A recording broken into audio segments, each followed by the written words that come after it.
সালামু আলাইকুম ভিউয়ার্স, আশা করি সবাই ভালো আছেন ইনশাল্লাহ। আমিও ভালো আছি আপনাদের দোয়া। আজকে আমি এসেছি আমার মরিচ গাছের পরিচর্যা করতে। দেখুন আমার মরিচ গাছ প্রচণ্ড পরিমাণ মরিচ ধরেছে। দেখছেন মরিচ গাছের পাশাপাশি আপনার বেগুন গাছও আছে।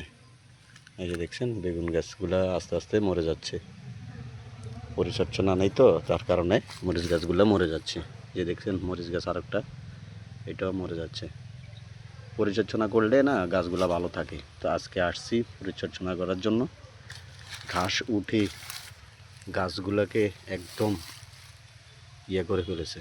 এই যে দেখছেন বেগুন, কত সুন্দর একটা বেগুন ধরেছে গাছে। আমি শখের বশতে এই গাছগুলো লাগিয়েছিলাম। আসলে আমি পেশাদারভাবে এই গাছের কাজ জানি না। যারা হয়তো কৃষিকাজ করে তারা অবশ্যই জানে। আজকে আমি এখান থেকে কয়টা মরিচ নেব খাওয়ার জন্য।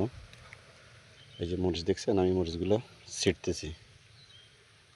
তো ভালো লাগলে লাইক কমেন্ট শেয়ার করবেন। আল্লাহ হাফেজ, ভালো থাকবেন, দোয়া করবেন। আসসালামু আলাইকুম ওয়া রাহমাতুল্লাহি ওয়া বারাকাতুহু।